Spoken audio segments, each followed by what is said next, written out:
Chosen one. Listen closely. This moment is not coincidence. The very fact that you're here means heaven has moved something unseen to reach you.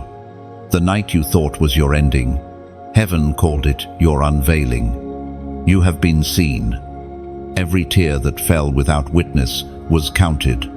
Every silence that made you wonder if God had gone deaf, he was listening. The silence wasn't absence, it was strategy. You remember that night, don't you? The one where exhaustion sank deeper than sleep could touch. You felt betrayed, pushed out, overlooked. Yet even then, angels gathered around your name. You didn't see it, but heaven was already at work, rewriting your story in ink that no human hand can erase. It was the night heaven took notice. While you sat in the ashes, heaven was building your altar. While they plotted your downfall, God was preparing your vindication. They thought their power was enough to bury you. But what they didn't know was that you were never meant to die in the dark. You were planted, not buried. Picture it like a storm swallowing the horizon, roaring with arrogance, thinking it could drown the sun. Yet morning came, as it always does. That is what you are stepping into now, the light after the storm, the dawn after the verdict. There was one before you, a chosen one hidden in the wilderness. He waited for years with no sign, no recognition, just obedience. His prayers hit ceilings, his faith carried splinters. Yet in the silence, God trained him to hear thunder in whispers. One day, suddenly, heaven's clock struck. Now, the same people who forgot his name had to watch God crown him in the open. Your story carries that same divine rhythm. Delay was never denial, it was choreography. God was aligning justice, piece by piece, until the stage was set for his glory to appear through you. Listen, this is the part the enemy never expected. You survived.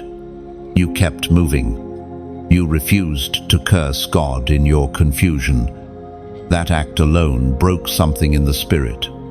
It declared, no matter the darkness, we still believe, and belief, my friend, is what heaven rewards swiftly. You stand today not because you escaped the fire, but because the fire could not consume what was divine in you. You were tempered, not tormented, refined, not ruined. According to the prophet Haggai, chapter 2, verse 22, I will overturn royal thrones and shatter the power of foreign kingdoms. That means heaven is not negotiating with your enemies. It's dismantling their authority. The same systems that rose against you will fall by divine order. Justice isn't coming. It's already begun, moving in your favor. Now, stand tall. Feel the air shift around you. This is the sound of restoration. The sound of every false word breaking under truth. The sound of a throne falling, and a name being lifted yours. So, if this word stirs something inside you, act in faith. Like this message, share it forward, and subscribe so more chosen ones can awaken to their moment of justice. Comment one below if you feel heaven shifting for you right now. Let it be your prophetic declaration. Because the power that tried to end you has already been ended. And now, look at your hands, still trembling. Maybe, but they carry evidence of survival. Every scar has become scripture. Every wound, a verse of testimony. The pain you thought disqualified you is the very proof of your calling. God never wastes a wound, he turns it into a weapon. You don't just walk free, you walk armed with wisdom. sharper than any sword. There's a shift happening around you. Even now, people sense something different, but can't name it. It's the weight of justice, the fragrance of favor. You no longer enter rooms as the broken one. You enter as the evidence of divine reversal. Where you once whispered prayers through tears, you'll soon speak answers through power. Every no that hurt you has become a key unlocking a yes meant only for you. And listen, don't rush this moment. Let gratitude rise where fear once lived. Justice isn't just about your vindication, it's about your transformation. You're not who you were when this began. You've seen too much, lost too much, survived too much to ever bow to darkness again. This is your new beginning, written in holy ink, signed by the same hand that silenced your enemies. So, breathe, lift your chin, walk forward, knowing that God has already declared the verdict: acquitted, restored, unstoppable. This is not the end, it's the unveiling of your reign. Comment 1. If you receive this, there are wars that rage in silence. Wars no one writes about. Wars fought in the stillness of midnight, when your heart is the battlefield. You've lived that war. You've felt invisible hands trying to pull you under. And yet, somehow, you're still here. This is the story behind every chosen one. While the world saw nothing happening, heaven saw everything. There were nights when you prayed and felt no answer. When you begged for peace but woke up heavier. You thought your silence meant defeat. But it was disguise. God was hiding you from premature exposure. Because premature exposure leads to premature destruction. What the enemy saw as delay, heaven saw as strategy. It's easy to think of spiritual warfare as thunder and fire, but often it sounds like your own thoughts, whispering doubt. That's the real battleground, the unseen one. It happens between your faith and your fear, between what you feel and what you know. Every lie that told you you'll never rise again was a weapon aimed at your identity. Every sudden wave of anxiety was not coincidence. It was a signal that the unseen war had intensified. But you were never alone in that fight. There are angels who guard your name like a fortress. There are prayers from generations past that still echo over your bloodline. Even when you didn't feel strong, grace was fighting beneath the surface. There's a story about a man once hidden in plain sight, working in the shadows of someone else's field. No title, no recognition. Yet every day he woke up and kept sowing seeds that weren't even his. What he didn't know was that heaven was watching, counting every seed, every silent act of obedience. One day, in an ordinary dawn, the unseen war around him broke. What looked like loss was transformed into lineage. His faith in obscurity became his weapon of victory. You have been in that same field, haven't you? Doing right when no one claps, believing when nothing moves. But here's what they don't tell you about the unseen war. The quiet ones win it. The ones who keep praying even when it hurts. The ones who hold their peace instead of fighting back. Heaven hears those small, defiant choices and calls them warfare. There were moments you didn't even understand why everything around you seemed to resist you. Doors that should have opened, slammed shut. Opportunities that felt like destiny disappeared overnight. But what if that resistance wasn't rejection? It was protection. What if the silence was God surrounding you with a wall of hidden fire, letting every false connection fall away before it could corrupt your calling? The unseen war is not about what's happening to you. It's It's about what's being revealed in you. That's why you feel it so deeply, because you're not just fighting for survival. You're fighting for identity. The darkness didn't come for your possessions, it came for your purpose. And that's exactly what God is defending. You see, the spiritual realm doesn't waste its energy on people without impact. You wouldn't be under attack if you weren't a threat.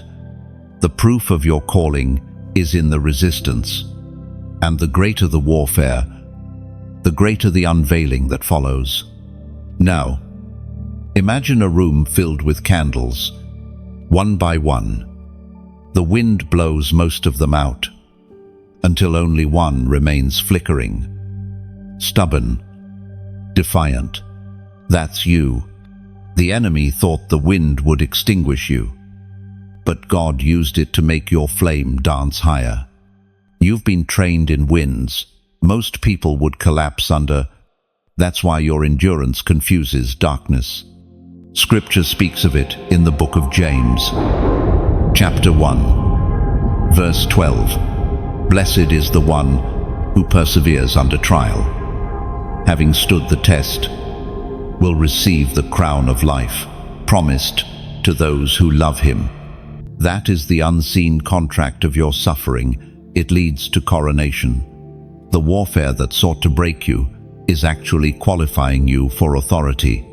Every hidden battle you've won in private is becoming strength you'll wield in public.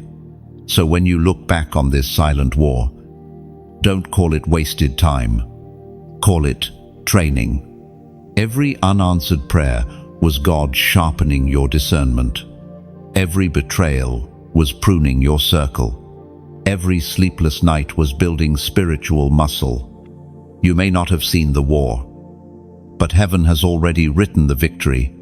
And when the time comes, and it will, you'll understand why it all had to be unseen first. Because glory never grows in crowds, it grows in caves. And those who emerge from caves don't return the same. They return as carriers of divine authority, marked by the quiet fire of those who have seen darkness and refused to bow. That's you now, still standing, still glowing, and ready for what heaven unveils next. They aimed every weapon they had at you: words, silence, betrayal, delay, but nothing worked. What they didn't understand is that a chosen one cannot be destroyed by human hands. You are protected by covenant, not circumstance. Every arrow that flew toward you found itself turning back, as if guided by unseen wind. There's a strange calm that comes when you realize your enemies can no longer reach you. It's not pride, it's revelation. You begin to see that they never had real power, only permission. And when heaven withdraws that permission, every plot collapses. That's what has been happening behind the scenes. They thought their gossip could erase you. They thought their silence could starve you. But God reversed it all. Their schemes became your stepping stones. Their accusations became your advertisement. What was meant to end you has become the stage of your unveiling. There's a moment in every divine story when heaven says, "Enough." It's not announced with thunder or lightning. It begins in the quiet turning of God's hand.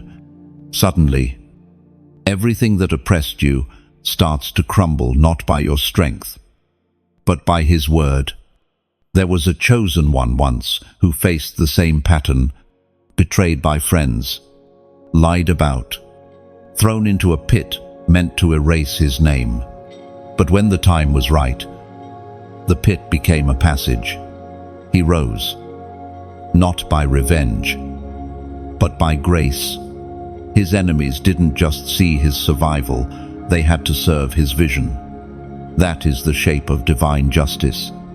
It doesn't destroy your enemies out of anger. It rearranges them into witnesses. You don't need to shout for revenge. Heaven prefers silence before revelation. Sometimes the greatest punishment God gives your enemies is forcing them to watch your restoration. He could have ended them privately, but he chose to end their power publicly, because this was never about humiliation, it was about demonstration. God wanted the world to see the difference between favor and manipulation. You've felt the tremor lately, haven't you? Relationships that used to drain you suddenly lose grip. Opportunities that were poisoned fall away.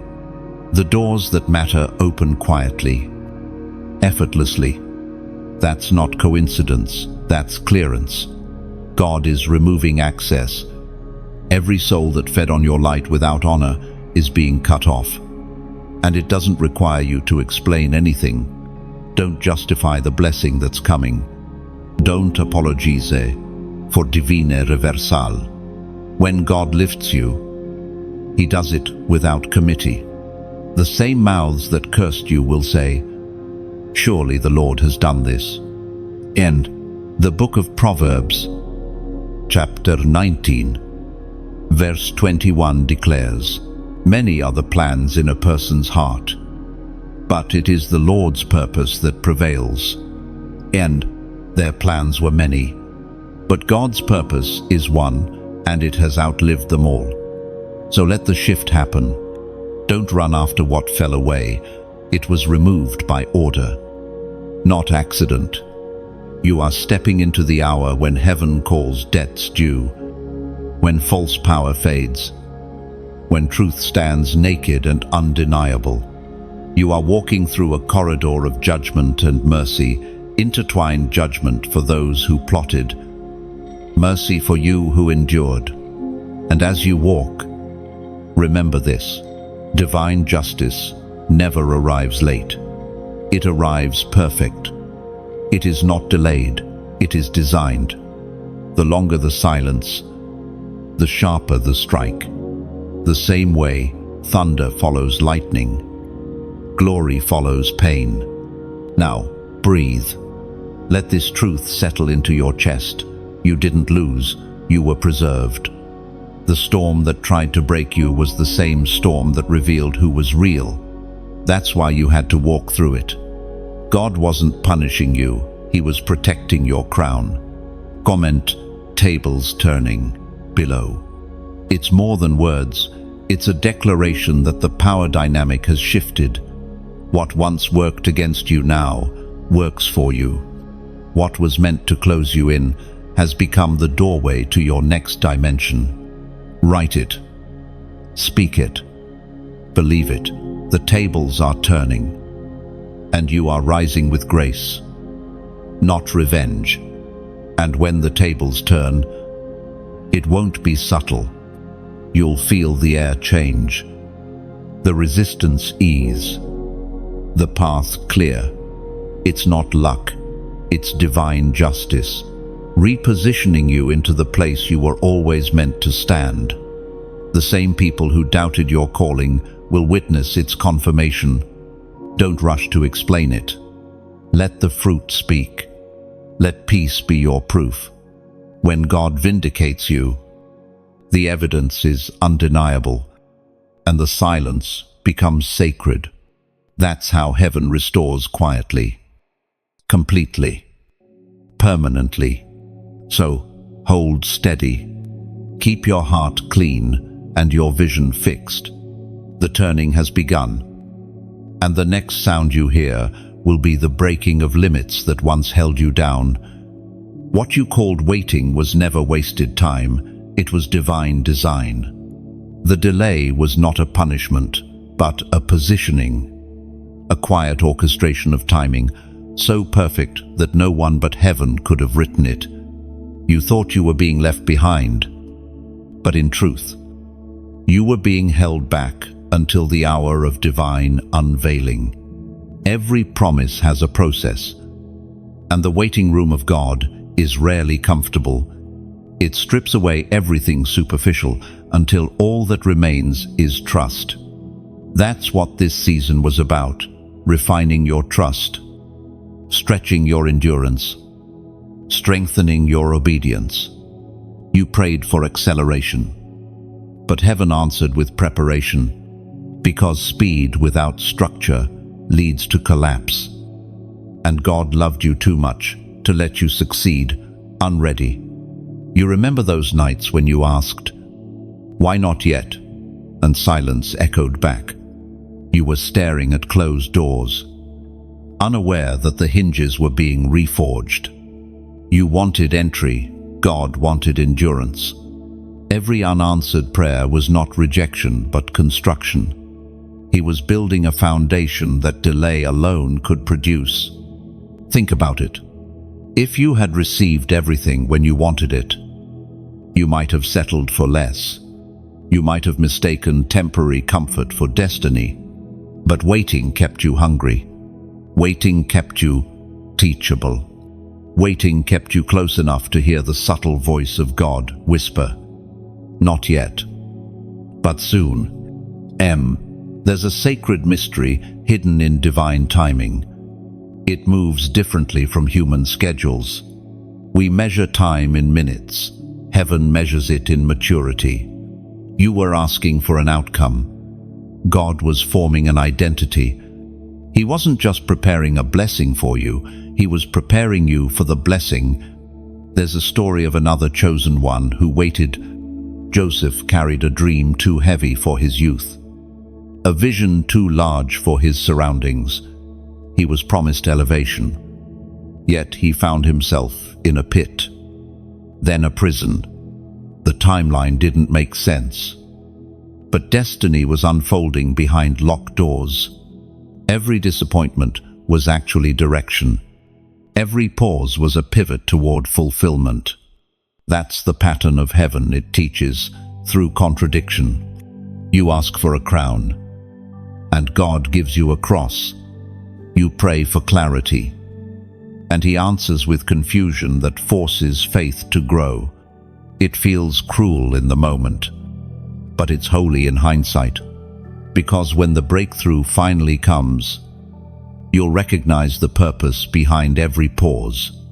You were being hidden in plain sight so your enemies couldn't predict your rise.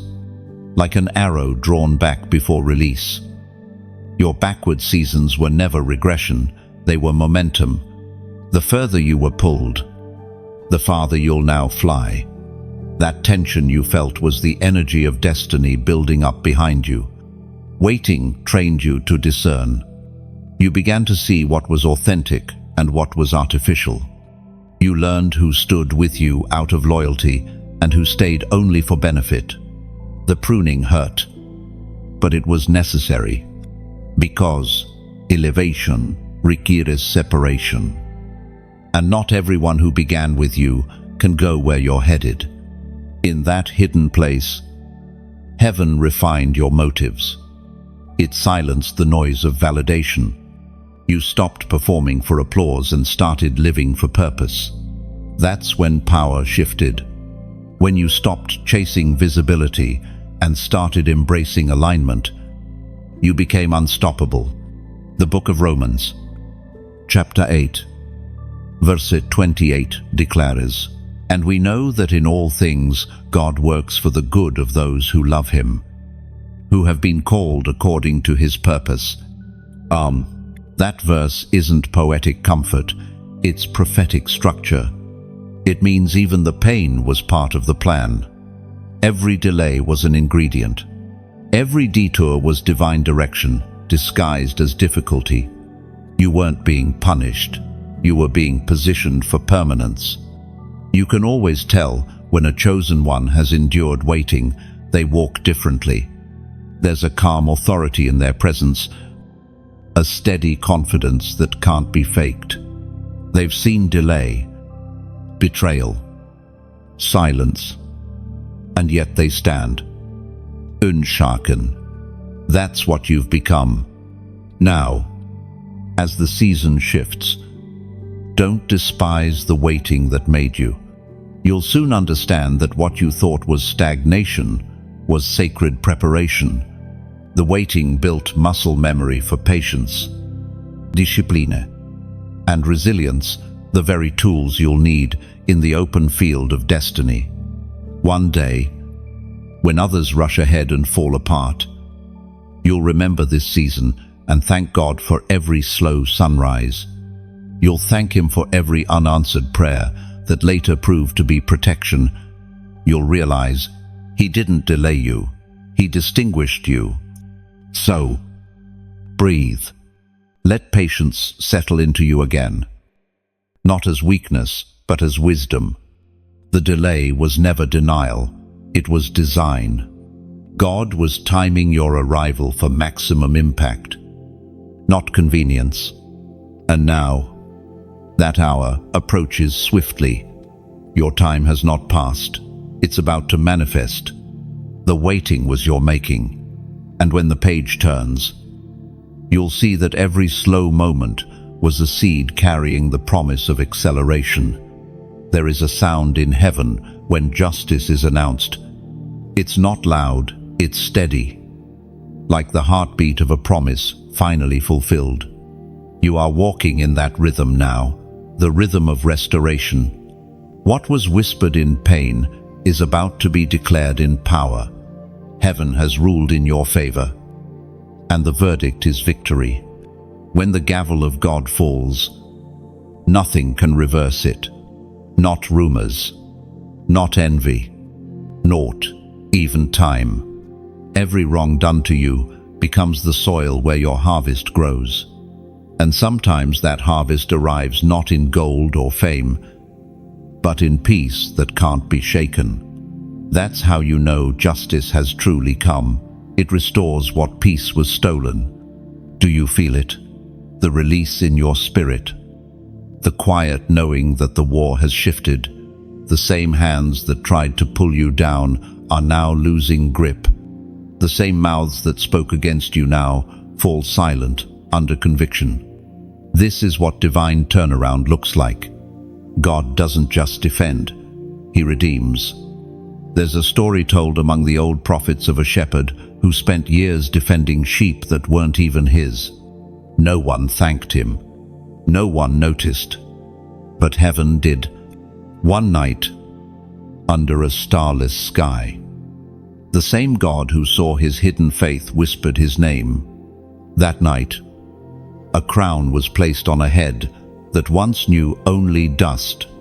That's what happens when heaven's justice finds you. It doesn't ask permission from man. And maybe, like that shepherd, you've been quietly faithful. You've prayed when no one saw. You've stayed kind when bitterness called your name. Heaven saw every moment, every sacrifice, every act of obedience that felt small but carried eternal weight. Now, those seeds begin to sprout. Justice, when it comes, is not loud. It's sure. It doesn't knock. It enters. It doesn't ask for recognition. It manifests. You may not see thunder, but you'll notice the shift, the peace in your chest, the ease in your steps, the sudden sense that what used to chase you no longer has permission. That's justice.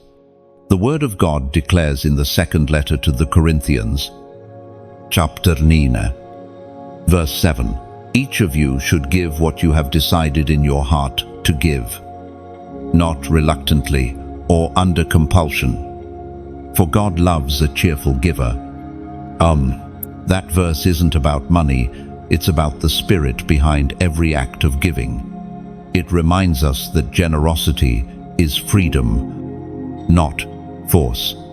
That when your heart moves with gratitude, heaven multiplies the motion. The same hands that release are the ones that receive more than they gave.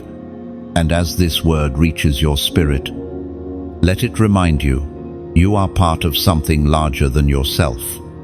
Every message spoken here, every prayer released, every testimony shared, it's a ripple of light against darkness. You are not just listening, you are participating in the movement of heaven's voice across this earth. If these words have touched you, if you've felt seen and strengthened, then I invite you gently. sincerely to help this voice continue to reach others. Think of it like this. When you light one candle from another, neither flame grows weaker. Both burn brighter.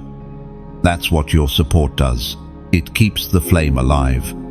You can like this message, share it to another searching soul, and subscribe so that the stream of light never runs dry. Each small act is a spark that travels farther than your eyes can see. And if your heart feels led, you can go deeper. Consider sowing a seed, donating not as obligation, but as participation. Imagine placing a single stone into a still lake and watching ripples touch distant shores. That is what your gift does. It travels beyond your sight, sustaining the message that has sustained you. But let this be clear, you owe nothing. You are not required. Justice has already been declared for you. Whether or not you ever give a coin or click a button, this call is not a condition, it's an invitation, a way to turn gratitude into motion. Because when gratitude moves, heaven multiplies. Even a small act, a like, a share, a quiet subscription, or a humble donation isn't payment. It's partnership. It's saying, let this light keep burning, even for those still lost in the dark. So, as heaven's justice continues to unfold in your life, let gratitude flow the same way justice did, quietly, freely, willingly, like rivers returning to the sea. Every drop finds its way back to purpose. If your heart says yes, then move as you're led. But even if you simply stay and listen, that too is enough. Because every ear that hears and every heart that awakens becomes part of the prophecy fulfilled. They couldn't end you, and they cannot stop what God is doing through you. Justice has come, grace is flowing, and your story, once written in sorrow, is now being edited in glory. Power built on lies always collapses. It might look steady for a while, dressed in arrogance, decorated with influence, but beneath it there's rot. You've seen it before, the loud ones, the proud ones, those who mocked your faith and called your patience weakness. They built kingdoms out of deceit, and for a moment it looked like they were winning. But justice doesn't rush. It waits for the right moment to strike. You are standing in that moment now. The season of exposure, the time when hidden motives surface, when every false throne trembles. You don't have to fight for revenge. The truth itself is enough. Truth doesn't shout. It simply stands, and everything else must bow. Look back at those who laughed when you fell. Some are now facing the silence they once celebrated over you. Not because you wished it, but because heaven brings balance.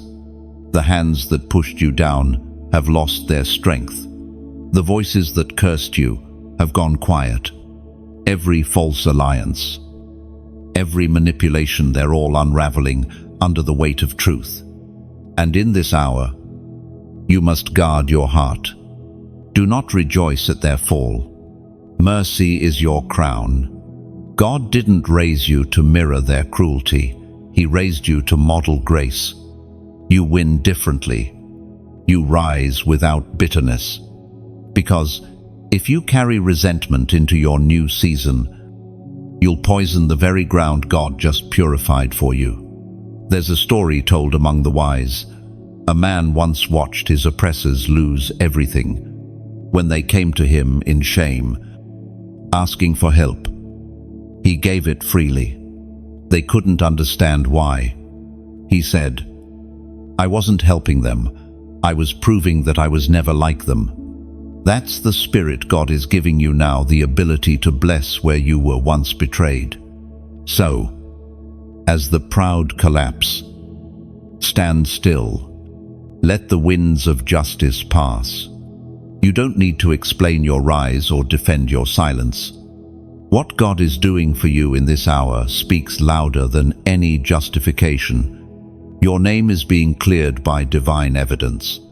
The prophet Nahum wrote in the 1st chapter, verse 13, "Now I will break their yoke from your neck and tear your shackles away."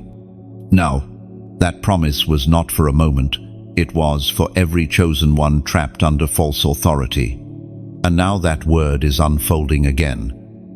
In your life. Right where you are. Every chain of manipulation. Every unseen spiritual yoke. Broken. You're not just free from your enemies. You're free from the need to prove anything to them. This freedom feels different. Doesn't it? It's quieter than you expected. No fireworks. No applause. Just peace. That's how real justice feels. It doesn't make noise. It restores balance. You'll start to notice how certain rooms no longer hold you. How certain people no longer affect you. That's not pride, it's peace repositioning you. You no longer crave validation from broken systems. You've graduated from needing approval to walking in authority. Remember this, when God ends their power, He does it completely, not in fragments, not in half measures. It's not your job to reopen closed stories. You are stepping into a field where the soil is new and the sky is clear. Don't look back to what has already collapsed. Ashes cannot rebuild themselves. There's a sacred silence after storms. When the air feels washed clean, that's where you are now. Justice has passed through, and only what's pure remains. Breathe in this peace. It's proof that the battle was never really yours. And in this moment of stillness, lift your eyes, because the collapse of the proud is not the end. It's the clearing of the stage for your beginning. You're not walking into victory. Victory is walking toward you.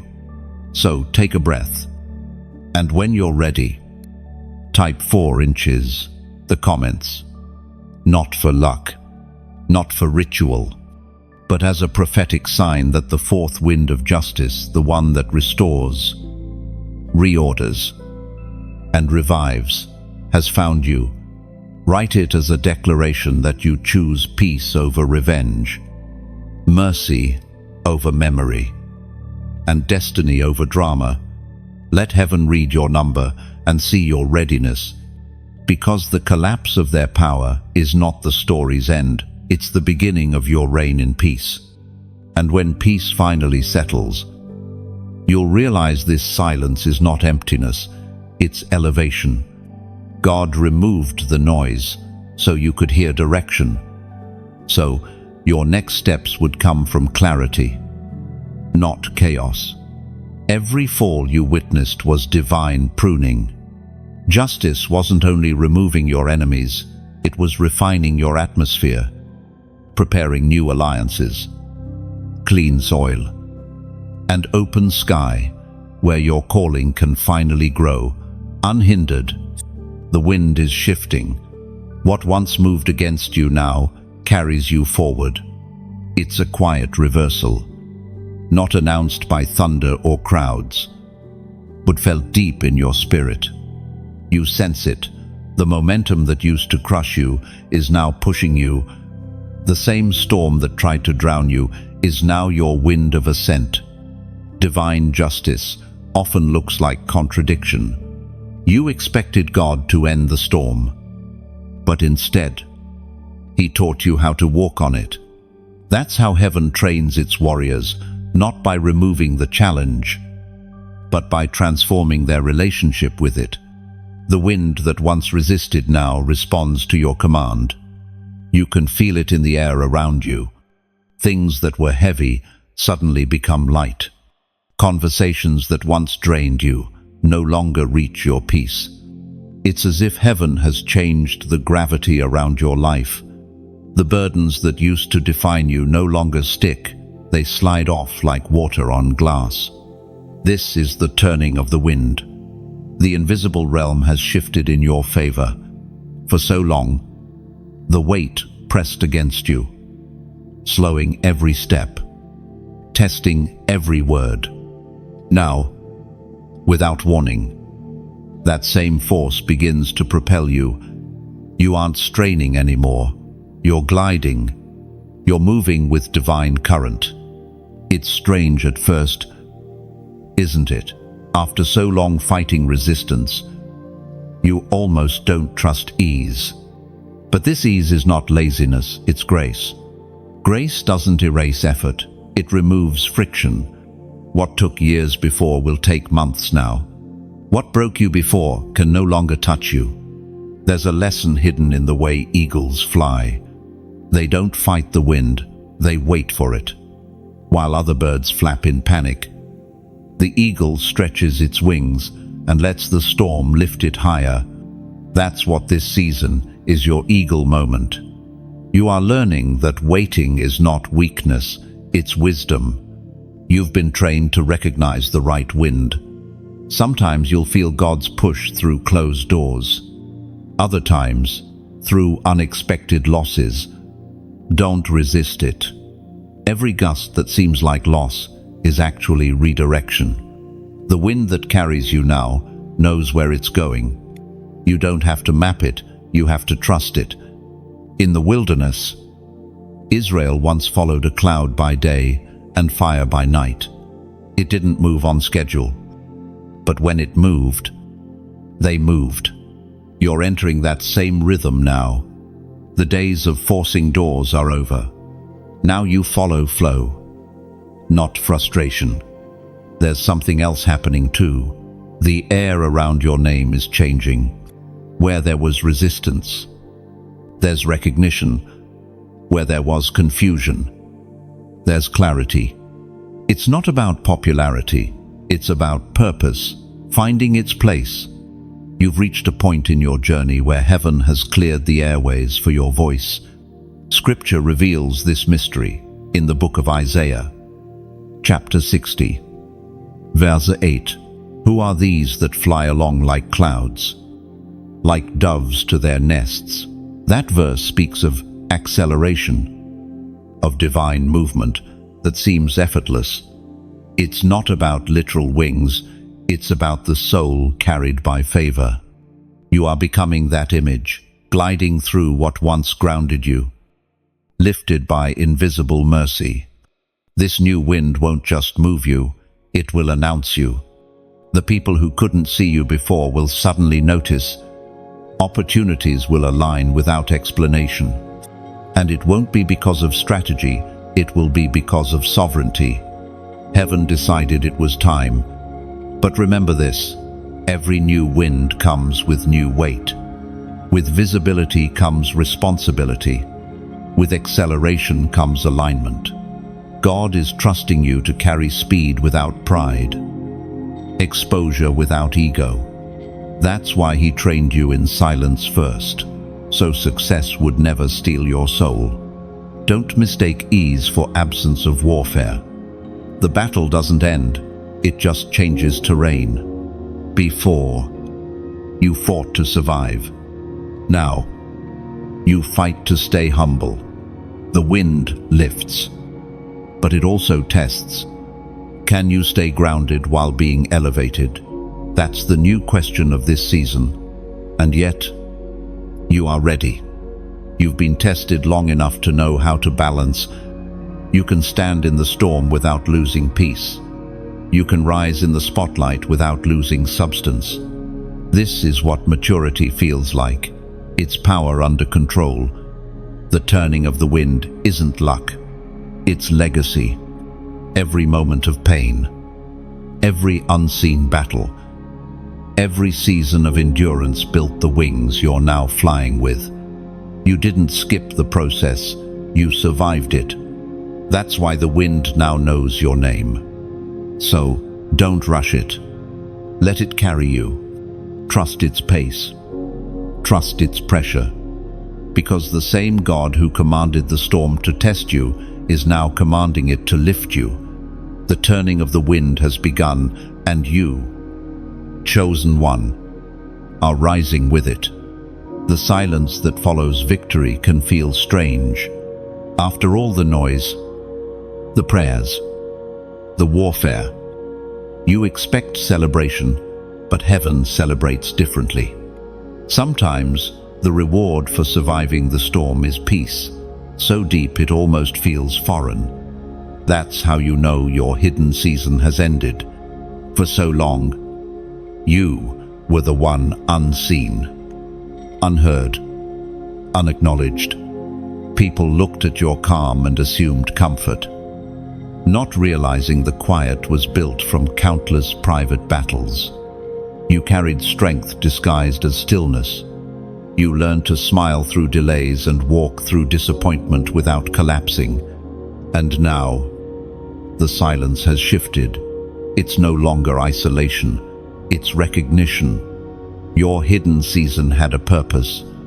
God didn't hide you to punish you. He hid you to preserve you. He wasn't ignoring you. He was insulating you. Sometimes, exposure too early can destroy what anointing hasn't finished preparing. So he let you grow in the shadows, safe from comparison, protected from counterfeit crowns. Think about a seed in the soil. Before anyone sees green, there's a deep, unseen expansion. Roots push through darkness, finding stability long before beauty appears. That was you. You were rooting while others were rushing. You were becoming strong underground, where eyes couldn't reach. And while you thought nothing was happening, heaven was busy building. Every closed door protected you from small stages. Every rejection was redirection. Every slow moment was a sacred setup. The world wasn't ready to see you, and honestly, you weren't ready to be seen. But now, that quiet preparation has reached its appointed hour. You've noticed it lately. Small confirmations, strange coincidences, subtle signs. People who once overlooked you suddenly seek your wisdom.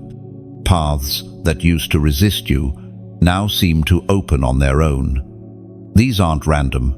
They're indicators that your hidden season has expired. God is revealing what he has been refining. Still, revelation isn't rush. You don't need to announce yourself. Your fruit will do the talking. The ones who once doubted your value will see evidence they can't deny. Your life will begin to speak in ways words never could. The Book of Luke, chapter 8, verse 17 declares, "For there is nothing hidden that will not be disclosed, and nothing concealed that will not be known or brought out into the open." And that verse isn't only about judgment, it's also about justice. What was hidden in you, your gifts, your purity, your endurance is now being revealed. Heaven doesn't keep treasures buried forever. It waits until the environment can honor them. And now, that time has come. Your story is stepping into daylight. You are becoming the evidence that patience pays, that obedience outlasts opposition. Those who left you in silence will soon hear your sound, not of revenge, but of resurrection. Yet, even as the light increases, don't forget the language of the hidden place. The humility that grew there must remain your foundation. It's what keeps the light from blinding you. Remember, visibility is not validation, it's assignment. God doesn't reveal to impress, he reveals to deploy. And deployment comes with both beauty and burden. You will be trusted with influence that must not be wasted. You'll speak words that carry weight in unseen places. Your voice, once dismissed, will echo in spaces you never imagined entering. But that same voice must still whisper prayers in private when no one is listening. That's how power stays pure. You might feel nervous about this new visibility. It's natural. The same God who hid you will guide you. You don't need to strategize how to be seen. You only need to stay aligned. When you remain centered, exposure becomes expansion, not exploitation. There's a soft irony in all of this. While others sought fame and burned out, you sought faith and found favor. They climbed ladders built by ambition. You waited for wings built by grace. That's why your rise will be different. It won't come with noise, it will come with clarity. As you walk into this next chapter, remember what it felt like to be unseen. Let that empathy guide you. Lift others quietly, the same way heaven lifted you. Hidden ones recognize hidden ones. You'll find yourself becoming the mentor you once needed, the voice you once prayed for. You are the answer to someone else's silence now, the one who endured obscurity so you could teach others how to survive it. That is the mark of maturity, to take what once hurt you and turn it into healing for others. So, as the light finds you, don't run from it and don't rush into it. Simply walk steady, grateful, grounded, because this isn't the end of your hidden season, it's the proof that it worked. There's a moment when divine justice becomes visible not as fire or thunder, but as fear reflected in the eyes of those who once mocked your faith. You've seen it, haven't you? The quiet shift in their tone, the unease in their words, the sudden realization that you were never ordinary. That's what happens when the presence of God rests on a person. The same people who laughed begin to tremble without knowing why. You didn't have to defend yourself. You didn't have to prove anything. God let time speak for you. And time has a voice that never lies. It reveals who stood in truth and who built their confidence on deception. Those who laughed at your tears now watch your transformation. And something in them knows it wasn't luck. It was divine alignment. This is the part where heaven begins to make public what was decided in private. The scales are tipping. Every false word spoken against you is losing its weight. Justice has a sound. It's the silence of those who once believed they held power over your story. You'll begin to notice it more often now. The same people who ignored your prayers will start asking for them. They'll look at your peace and wonder how it survived the chaos. They won't say it, but they'll feel it. God is with you. When God elevates you, He doesn't need to humiliate others. He simply reveals what was real all along. The difference between light and darkness doesn't require debate. It only requires dawn. Scripture reveals it in the book of Exodus, chapter 14, verse 25. He jammed the wheels of their chariots, so they had difficulty driving. The Egyptians said, "The Lord is fighting for them." That same revelation is echoing through your life now. The unseen forces that once chased you are beginning to flee, not because of your strength, but because of His presence. You've entered a season where the Lord fights visibly for you. It's a strange kind of victory, the one that doesn't demand noise.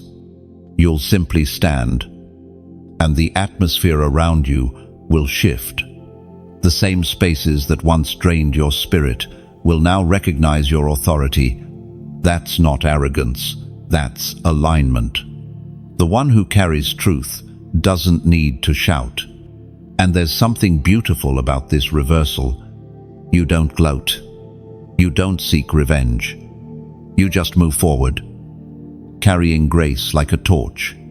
Because the real triumph isn't in their downfall, it's in your transformation.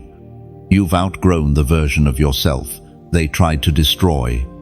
It takes divine courage to bless what once broke you. But that's how heaven knows you're ready for more. Anyone can celebrate justice, only the healed can walk in mercy after it. Those who plotted behind your back will see that you've built altars from their stones. The traps they set became your testimony. What they meant for pain has turned into the very platform where God's glory stands. That's why the fear in their eyes is not fear of you, it's fear of accountability. They're realizing what they touched was sacred. Don't let pride creep in. Let compassion guide you. Because one day, some of them will come back not to mock, but to confess. They'll remember the one they tried to break still spoke blessing, and that image will convict them more deeply than judgment ever could. So stand tall, not in arrogance, but in awe. Justice has already done its work. Your only task now is to shine calmly, clearly, completely. The peace you carry will preach louder than any sermon. And if this word resonates in your spirit, write, "I rise higher," below. It's not for attention. It's a prophetic declaration that you're choosing growth over revenge, purpose over pride. Type it as your silent agreement with heaven that you will keep rising, not to intimidate, but to illuminate. And remember, your glow is not decoration, it's declaration. God didn't crown you for applause, He crowned you for assignment. Every glimpse of favor on your life is a message. Light wins. Always. Those who once whispered your downfall will one day witness your overflow. But don't waste time proving anything. Your peace already proves enough. You are the evidence that faith doesn't fail. It just matures in silence. So keep walking softly through your victory. Let humility be your fragrance and mercy, your signature. When you rise this time, rise steady. Heaven is not done writing your story. It's only turned the page to reveal the chapter where grace shines brighter than vengeance. Vindication feels different from victory. Victory is loud, but vindication is quiet, like a sunrise that doesn't ask permission to rise. You don't need to announce anything. Light does that for you. It reveals what's real and dissolves what's false. This is your moment of vindication. The proof that your suffering was never wasted. You can feel it in small ways. The air around your name has changed. Peace follows you into places that once drained you. Your presence alone shifts rooms. That's not pride, it's the signature of heaven on your life. You are walking evidence that God's justice is both swift and gentle. That mercy and truth can stand in the same space. You once prayed, "God, let them see." And now, without a word from you, they do. But this isn't about them anymore. Vindication is never revenge, it's restoration. It's God saying, "You never needed their approval.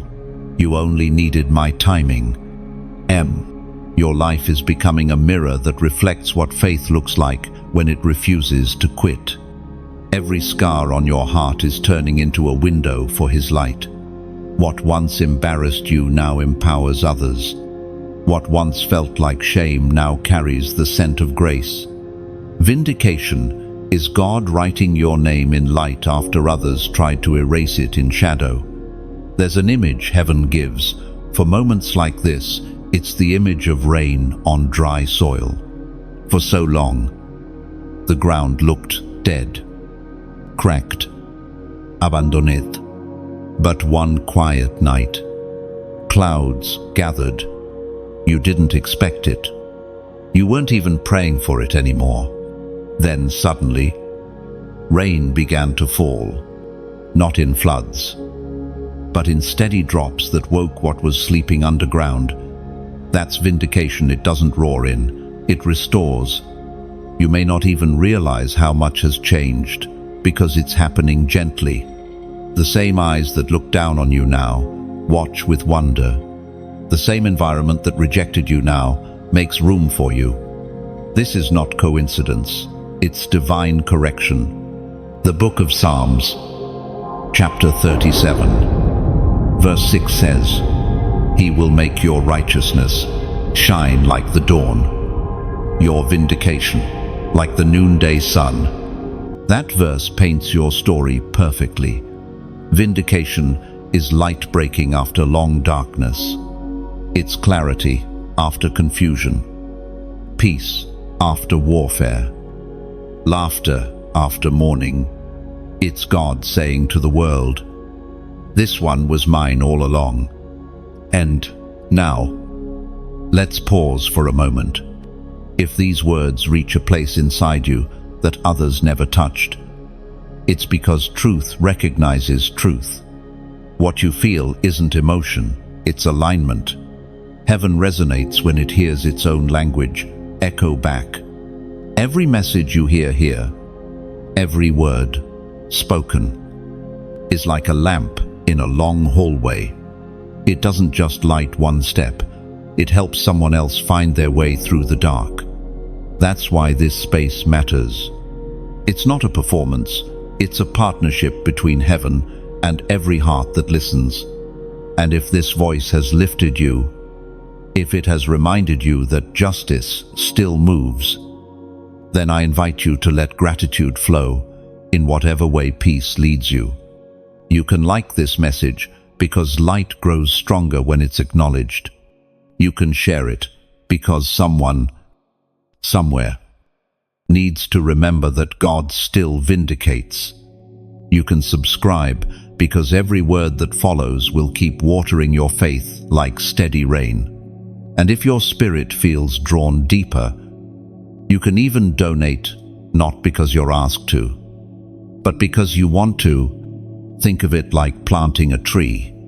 When you plant it, you don't see instant shade or fruit. But in time, someone will rest beneath what you helped grow. That's what your giving does. It builds shelter for souls, still walking through storms, but let it always be from joy. Never pressure. True giving is not about debt, it's about delight. It's not a transaction, it's transformation. Even a single gesture alike, a prayer, a seed sown, becomes part of the light that reaches another hidden heart. When you support, you're not fueling a voice, you're feeding a flame that belongs to heaven. You're saying, keep the fire burning. Keep reminding the forgotten that God still sees. No, and even if you give nothing, know this, you are already seen. You are already loved. You are already covered by the same justice that brought you this far. So, if peace whispers, yes, move as you're led. If not, simply stay, breathe, and receive. Either way, you are part of the miracle unfolding right now. Because vindication is not about winning, it's about witnessing. It's the beauty of watching truth rise without shouting. It's realizing that everything God promised is still alive, still growing, still carrying your name. Justice has done its work. Grace is finishing the story. And you still standing, still glowing, are living proof that no weapon, no delay can erase what heaven has written in light. Leadership in heaven's language doesn't look like the world's idea of power. It isn't loud. It isn't arrogant. And it doesn't need to stand on others to stand tall. When God transforms a survivor into a leader, He first teaches them how to carry pain with wisdom. You don't command through strength, you lead through scars. You've walked through seasons that trained you in silence. Every trial became a classroom. Every betrayal became a textbook. You didn't realize it, But the pain that humbled you was shaping the voice that others would one day follow. You learned patience before power. That's why you can now lead without pride, guide without judgment, and love without condition. There's a difference between those who build platforms and those who build people. The world loves the first. Heaven trusts the second. You are becoming that second kind, the one who no longer needs applause because purpose is enough. The storms that once made you question God have now made you a living example of His endurance.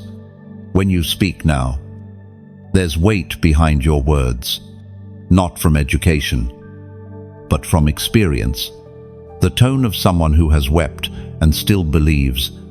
The authority of one who has fallen, yet risen with grace instead of resentment. That's what makes you a standard bearer, the kind of soul who reminds others that brokenness is not the end, it's initiation. There was once a prophet who tried to hide after years of conflict. He said, "I've done enough. I've seen enough. I'm tired." But God found him in his cave and whispered, "Go back the way you came. There are still kings to anoint." That's the call resting on you now. You can't stay in retreat. There are people waiting for your voice.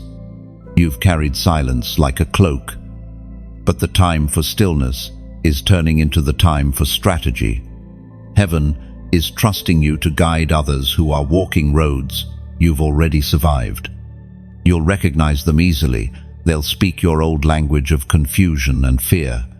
You'll hear your younger self in their voices, and compassion will rise, not pity. Because leadership in God's kingdom is not about control, it's about understanding. There's a quiet glory in being able to say, "I know how that feels," and meaning it. Your empathy has become your mantle. You can read pain like a second language now. You sense when others are weary before they speak. You know when someone's laughter is covering exhaustion. That awareness isn't sensitivity, it's spiritual discernment born from endurance. The Apostle Paul wrote in his second letter to the Corinthians, chapter 1, verses 3 and 4, "The God of all comfort comforts us in all our troubles, so that we can comfort those in any trouble with the comfort we ourselves receive from God." And that's what's happening through you. You've been comforted so that you can now comfort others. You've been restored so that you can now rebuild. This is the divine exchange, pain turned into purpose, tears turned into teaching. And it doesn't require perfection. Real leaders in the Spirit lead through transparency, not titles. They say, "I'm still learning," and that honesty becomes strength. People follow authenticity, not authority. What God has done in you has made you real, and realness is rare. There's also a deeper layer to this new calling. It's not just about words, it's about presence. Sometimes your calmness will heal rooms before you speak. Your peace will preach before your lips move. The atmosphere will shift simply because the Spirit within you has learned how to host heaven's weight quietly. That's how transformation spreads. It doesn't always need a pulpit. It moves through compassion, through listening, through stillness. You will lead families, circles, and even strangers without needing a title. God's light in you has matured enough to guide others through their own nights. So when you notice people beginning to gather around your strength, don't shrink back and don't boast. Just remember, you're not the source, you're the channel. You were never called to be worshipped, but to reflect the one who never stopped believing in you. The mantle of a standard bearer is heavy, yes, but it's also holy. It means carrying grace into spaces that forgot what kindness feels like. It means being steady when others panic. It means forgiving faster than the world thinks reasonable. Because leaders in the kingdom don't point to themselves, they point to mercy. And that's what you are becoming. A walking mercy. A living lesson. A reminder that God can take what was crushed and turn it into a compass for others. You have survived enough to lead wisely, and you have healed enough to love purely. From this point forward, your footsteps won't just echo, they'll guide. There are seasons when heaven doesn't just restore, it multiplies. You've entered one of those seasons now. The weight you carried has become seed, and that seed is ready to bloom into double. Everything the enemy took: peace, confidence, opportunity is returning. Not as it was, but as something greater. You can already feel it. The atmosphere around you is thick with new beginnings. What used to drain your energy now fuels your strength. What used to intimidate you now feels small in comparison to what's awakening within you. It's not arrogance, it's awareness. You are beginning to recognize what has always been yours. This is the double portion season, the one promised to those who stayed faithful when faith made no sense, the one written for those who refused to quit even when heaven was silent. The reward for endurance is always multiplication. Think of Job. He lost everything: his family, his wealth, his health, and still he said, "Though he slay me, yet will I trust him." He didn't just get restoration, he received double. That's the same spiritual law now activating in your life. The longer the loss, the larger the return. The deeper the pain, the wider the promise. God never wastes suffering. Every tear has a harvest. Every sleepless night planted something that is now ready to rise. You didn't go through that darkness for nothing. You went through it to unlock abundance that only broken ground can produce. It's written in the book of Zechariah, chapter 9, verse 12, "Return to your stronghold, you prisoners of hope. Even now I announce that I will restore twice as much to you." Oh, that is your decree. You are not a victim of circumstance. You are a prisoner of hope, bound not by fear, but by faith that refuses to die. And that faith has drawn heaven's attention once again. In this season, restoration will not just return what was lost, it will replace it with something incomparable. You'll see it in unexpected opportunities, in renewed relationships, in peace that feels almost too rich to describe. Some of what's coming won't even make logical sense. You'll know it's grace because it arrives without striving. But double doesn't come without responsibility. The blessing you carry now is designed to bless others. God gives you overflow, not to hoard, but to heal. The abundance being released is meant to spill into places where scarcity once lived. You'll find yourself helping people you once prayed to meet, becoming the answer you once sought. You'll recognize this new flow by its ease. What once took force now happens with favor. Conversations that used to feel strained will begin to open. Doors that resisted will quietly unlock. The pressure is lifting because the promise has matured. You're walking in grace, not grinding for approval. Still, be mindful of something. Blessing can attract distraction. When abundance starts arriving, the same voices that ignored you may try to return. Not all of them are meant to. Guard your peace. Protect your growth. Every open door isn't divine. Some are tests to see if you've learned discernment in the delay. The double portion is not just material, it's spiritual. It's the ability to carry more wisdom, more clarity, more peace. It's walking into a room and knowing exactly why you're there. It's having vision clear enough to guide others through what you've already conquered. That's what heaven trusts you with now capacity, because you've proven you won't misuse it. You've shown that success won't steal your soul. And for that reason, God is expanding your territory quietly but surely. So lift your eyes again. What you thought was the end was simply the soil preparing to break. You're standing at the threshold of more than enough. It's not coming later, it's unfolding now.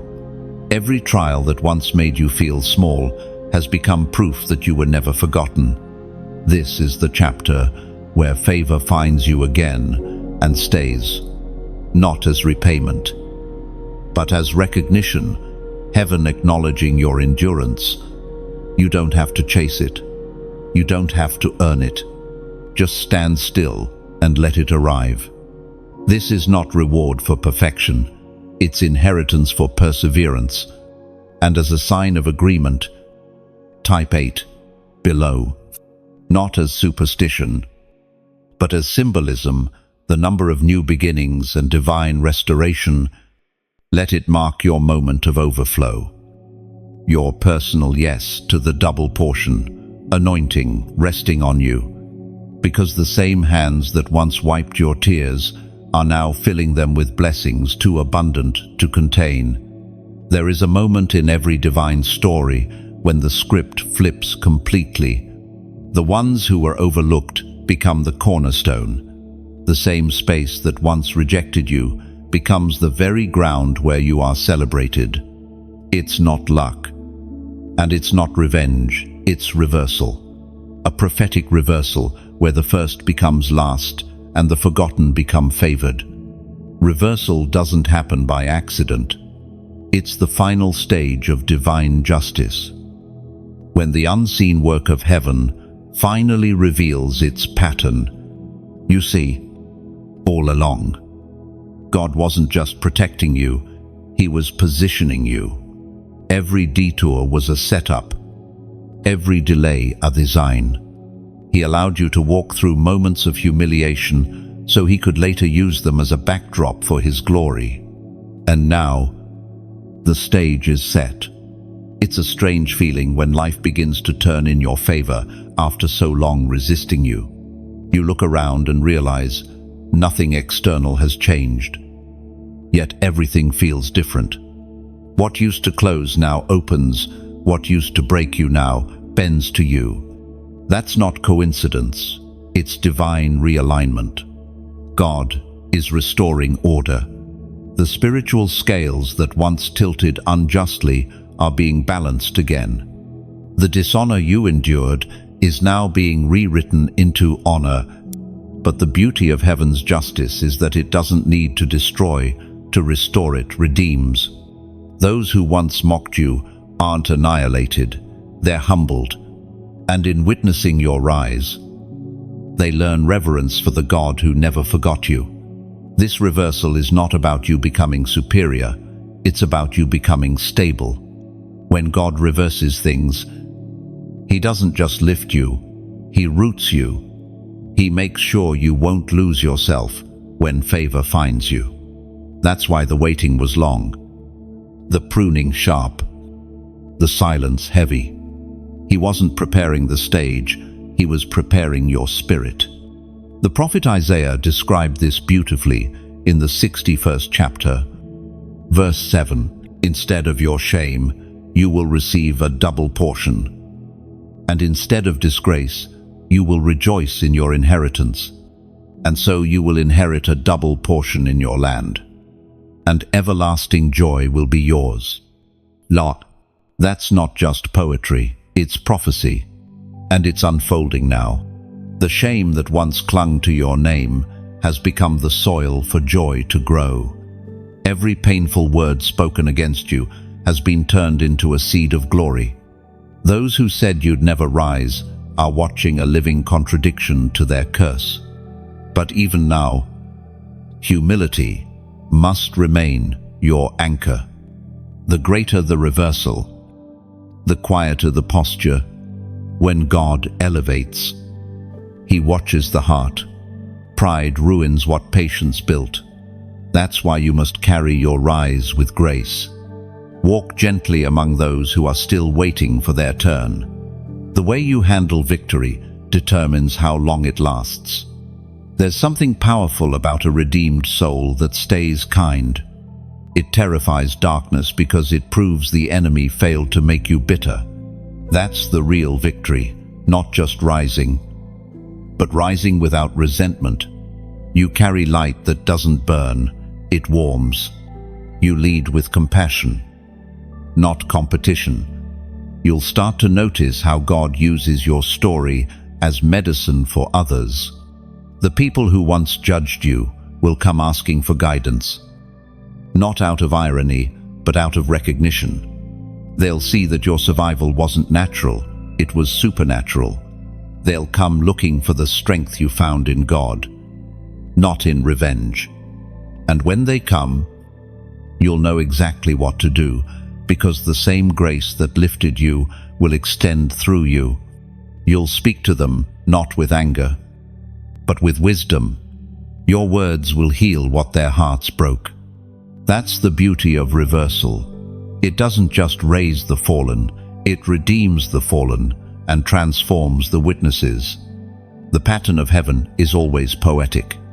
The stone rejected becomes the cornerstone, not to shame the builders, but to remind them who the real architect is. You are now that stone.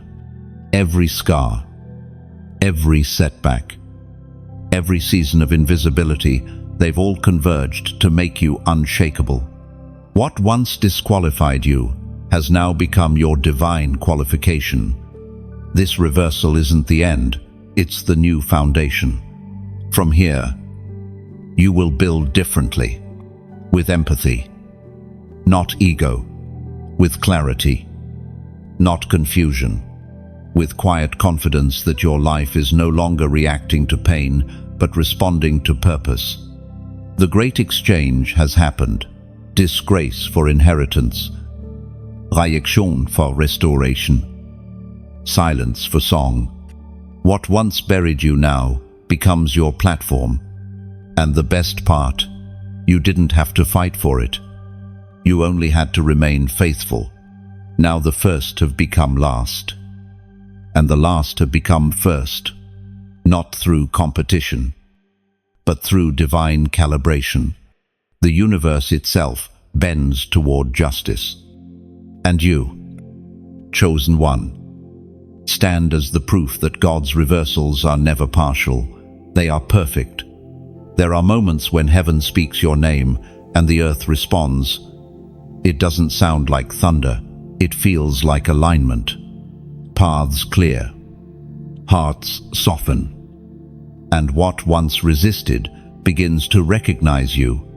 It's not coincidence. It's divine orchestration. The same God who watched you suffer in silence is now calling creation to cooperate with your destiny. This is the power of divine recognition. For years, you spoke, but your words seemed to vanish into thin air. You worked, but your effort went unnoticed. You gave, and it felt like the world took without seeing. Yet, all the while, heaven was recording every act, every prayer, every sigh that said, "I'm still here." Lord, none of it was lost. Every hidden seed is now being called by name. When heaven speaks your name, it doesn't just identify you, it activates everything attached to your purpose. Doors that were rusted shut begin to swing open. People who forgot you begin to remember. Opportunities you never asked for begin to locate you. Because in God's system, what belongs to you cannot be stolen forever. It can only be delayed until the right moment. There's a story in the book of Genesis about Joseph forgotten in prison, dismissed by those he helped. Yet one day, a single mention of his name before Pharaoh changed everything. He didn't network his way to the throne. Heaven whispered his name into the right ear, and when the time came, he was called, not for who he was, but for what he carried. You're in that same kind of moment now. It's not about striving anymore, it's about standing ready. Heaven has begun to announce you in rooms you've never entered. Your obedience in the quiet is now being echoed in the open. People are about to say your name in places you've never imagined being discussed. And it won't be gossip. This time it will be grace in motion. The voice of God doesn't just command, it restores. When he speaks your name, he doesn't call you as you were, but as you were designed to be. He calls the finished version, not the fearful one. Every time he says your name, layers of limitation peel away, and potential begins to rise like morning light. The prophet Jeremiah once recorded this eternal truth in the first chapter. Verse 5, "Before I formed you in the womb, I knew you. Before you were born, I set you apart." End quote. That verse is not nostalgia, it's revelation. It means that even before your first mistake, God already accounted for redemption. Even before the betrayal, he wrote the comeback. When he speaks your name, it carries the sound of destiny, not deficiency. And now that sound is traveling through the atmosphere around you. You'll begin to feel it as a pull, a sense of being drawn towards something larger than your plans. It's heaven's magnet, pulling your purpose into position. You won't have to force it. Grace will arrange it. It's important, though, to remember what happens when heaven speaks. Everything listens. Creation itself aligns. This is why strange things start happening. Chance meetings, sudden opportunities, unexpected favor.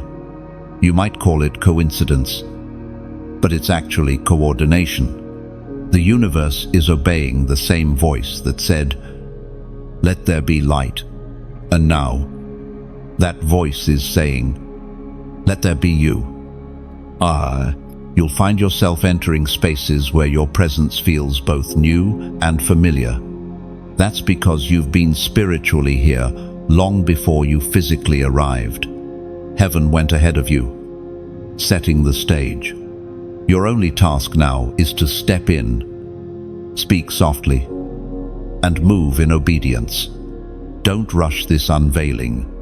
Let it unfold like dawn, steady, beautiful, undeniable.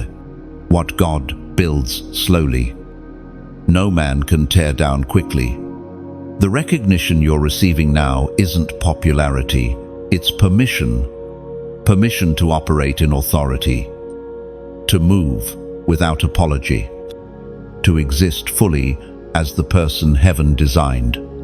And as this happens, humility will keep you balanced. Recognition without reverence leads to ruin. The more people call your name, the more you must remember who first spoke it. Every blessing is a responsibility wrapped in grace. Handle it with awe, not anxiety. This season is not about proving yourself, it's about presenting yourself. You don't need to convince anyone you're chosen. The fruit of your obedience will do the talking. You've spent years trying to be seen. Now God is making sure you're understood. The same voice that called your name out of pain is now calling it out of purpose. The same heaven that tested you in silence is now amplifying your sound. What's coming next won't be forced, it will be fluent. Favor will flow like breath, and the world will finally see what God always knew, that your name carries light. When heaven speaks, creation listens, and this time, the sound is carrying your name. You've reached a sacred place in your journey, the table in the presence of your enemies. It's not made of revenge, it's made of restoration. This is where God proves that what was meant to destroy you has become nourishment for your destiny. The same ones who doubted you are about to witness the feast prepared for your endurance. You don't have to gloat. You don't have to remind anyone of what they said. The silence around your name will speak louder than anything you could ever post or explain. Because when God prepares a table, He doesn't invite your enemies to humiliate them, He invites them to educate them.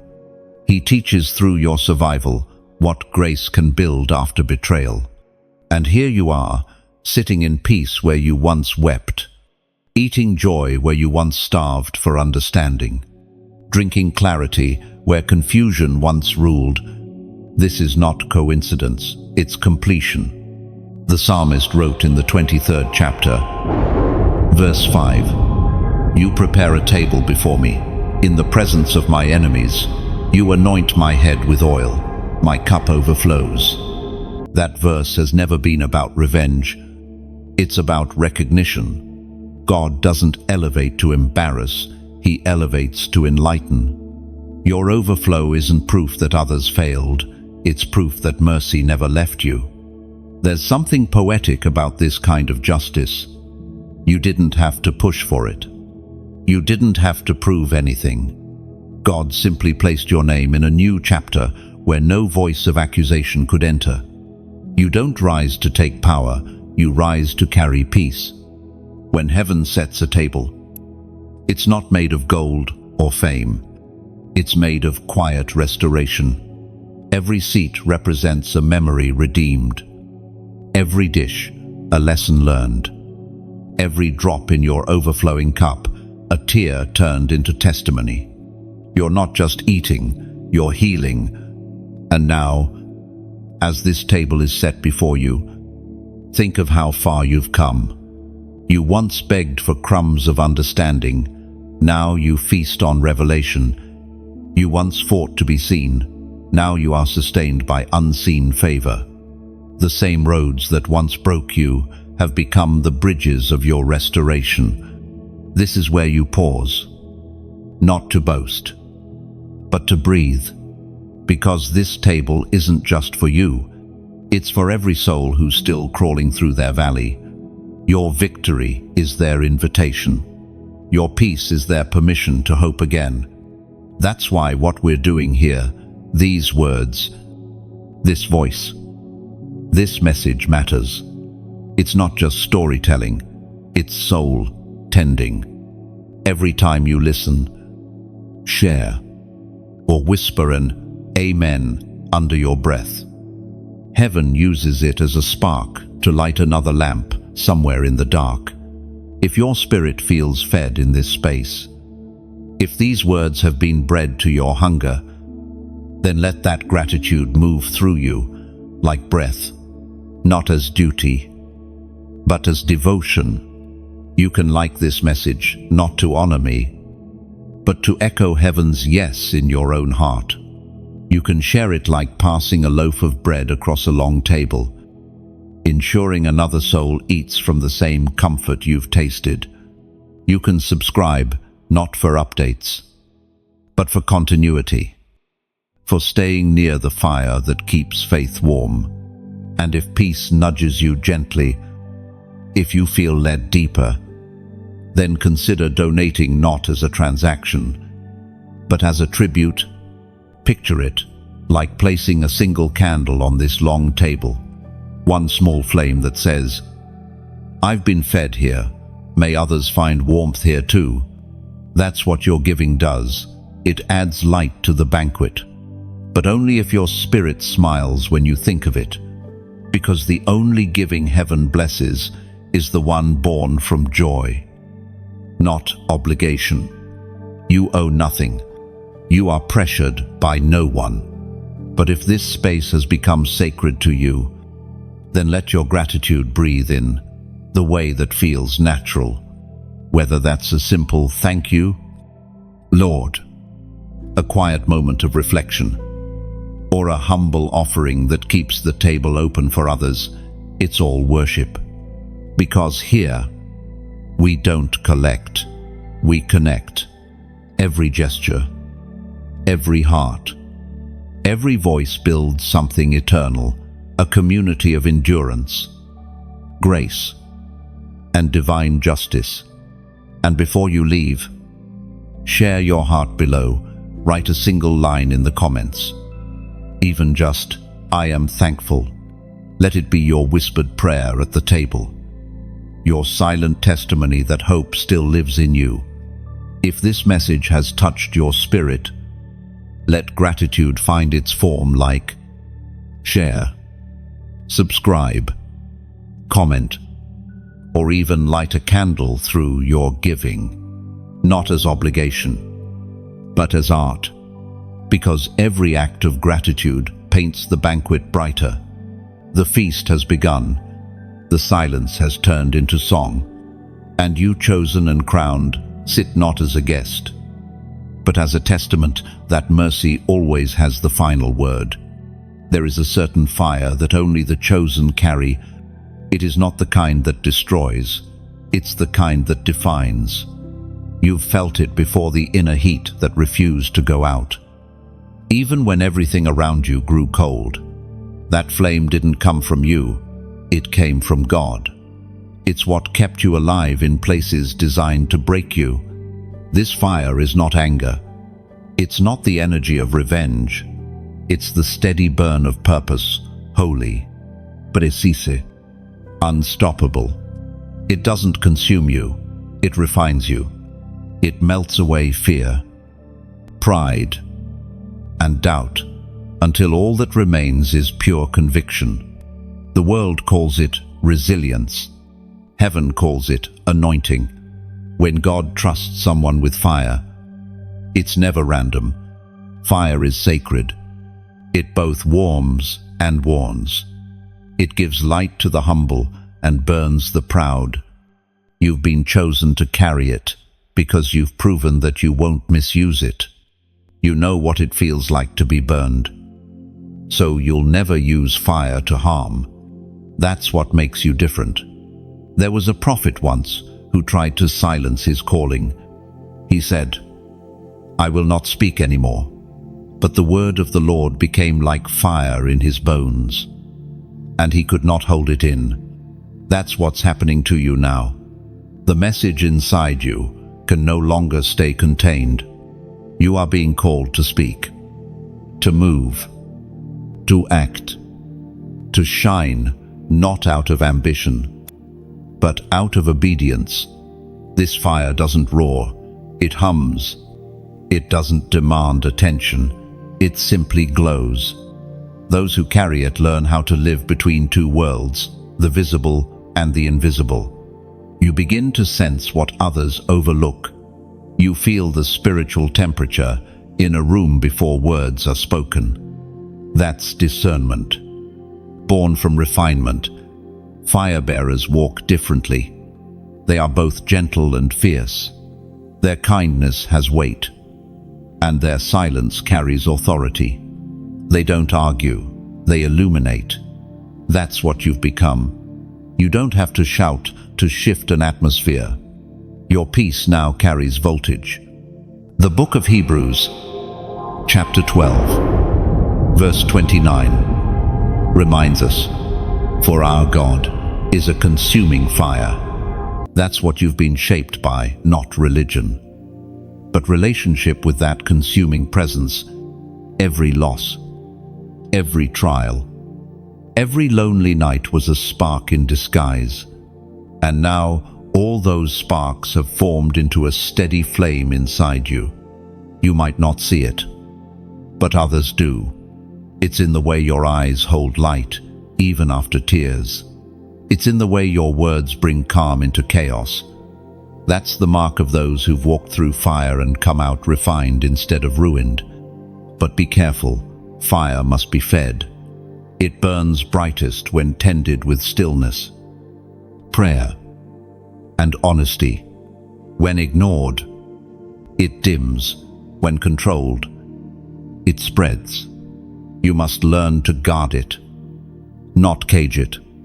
Don't let routine or fear suffocate the flame. Feed it with truth, with gratitude, with surrender. The fire you carry will draw both admiration and resistance. Some will be warmed by it. Others will feel exposed. Not everyone can stand near holy heat. That's why God gives you wisdom to know where to burn and where to rest. You are not meant to ignite everything you touch. Some moments call for warmth, others for silence. There will be days when you'll feel the fire grow quiet. Don't panic. Fire sometimes hides beneath ashes, waiting for breath. Rest doesn't mean extinction. Even embers carry promise. When the time comes, one whisper from heaven will set you ablaze again. You've been chosen to carry light into dim spaces, not to boast, but to build, not to dominate, but to demonstrate. The fire is not for fame, it's for formation. It's what keeps your spirit alive, while others surrender to despair. It's the pulse of heaven beating inside human flesh. This is the stage of maturity, the point where passion becomes purpose. You've learned not to let emotion dictate your flame. It's no longer about proving something, it's about becoming someone. And soon, you'll notice something profound. The fire no longer just burns in you, it burns through you. Your words will kindle hope in others. Your silence will calm storms. You will walk into chaos and bring order without trying. Because that's what refined fire does. It doesn't fight darkness, it consumes it quietly. Carry it carefully. But don't heed it. This world doesn't need more noise, it needs light that burns clean. And that's what you've become, a living flame. Steady in the wind, fierce in love, unshakable in truth. The fire you carry now is not just for your path, it's for generations that will walk after you, following the glow of a soul that never let its flame die. There is a stillness that arrives when justice has completed its work. It doesn't come with thunder or noise, it comes like dawn slipping through the last shadow of night. You feel it before you see it. That subtle assurance in your spirit that the story has turned its final page.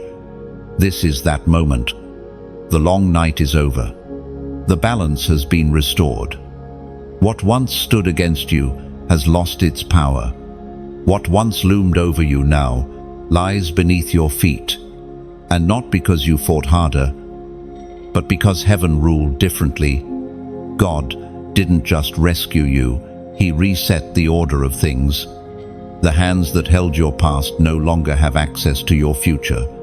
The chains you once called normal are now nothing but broken links scattered behind you. Justice is never random. It moves like water, finding every crack, every hidden wrong, every buried lie, and washing it clean.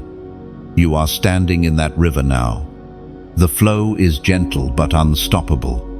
It's the sound of wrong things being made right, of crooked paths being straightened, of divine order returning to your life.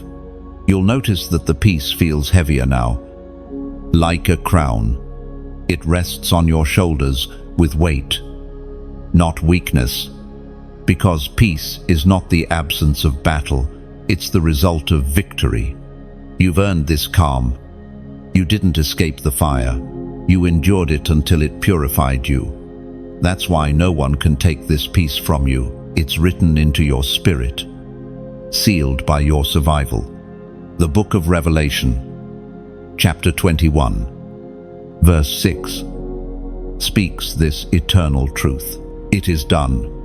I am the Alpha and the Omega, the beginning and the end. To the thirsty, I will give water without cost from the spring of the water of life. That's what this season feels like, the moment heaven says, it is done. The striving ceases. The running stops. And all that's left is gratitude. The thirst that once consumed you is quenched, not by answers, but by presence. You no longer need to understand everything, because you finally trust the one who sees everything. In this space of completion, reflection comes easy. You begin to realize how every loss was a lesson, every silence a sanctuary, every betrayal a boundary in disguise. What once broke you actually built you. The people who left were part of the pruning, not punishment.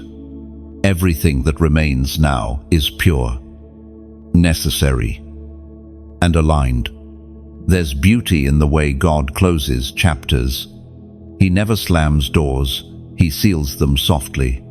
The same grace that carried you through the wilderness now carries you into wisdom. You no longer look for revenge, you look for revelation. You understand that justice was never about them, it was about you becoming whole again. And now that wholeness is visible, it's in your posture, your tone, your peace. You've become the living proof that mercy triumphs over judgment, that love outlasts betrayal, that light always returns. The world may never understand how you made it, but it doesn't need to. Survival doesn't need validation. Sometimes God's justice looks like silence, not because he's indifferent, but because he's finished. He doesn't argue with outcomes. He's already sealed. That's where you stand now, beyond debate, beyond attack, beyond fear. You are free, not the kind of freedom that flaunts itself, but the kind that breathes quietly, deeply, endlessly. The kind of freedom that looks back at chains and doesn't hate them, because even the chains served purpose. They taught you the shape of your strength. This is the beauty of divine closure. It doesn't erase your scars, it anoints them. Every mark becomes a map of where grace found you. You're not just healed, you're holy ground now. Every step you take carries history and hope intertwined. Justice has finished its work, and glory has begun its song. The air around you feels lighter. The days stretch brighter. The future feels nearer. You no longer wake up wondering, when? You wake up saying, now. The story ends. Not with a shout, but with a whisper. You made it. The battle that once consumed you has become background noise.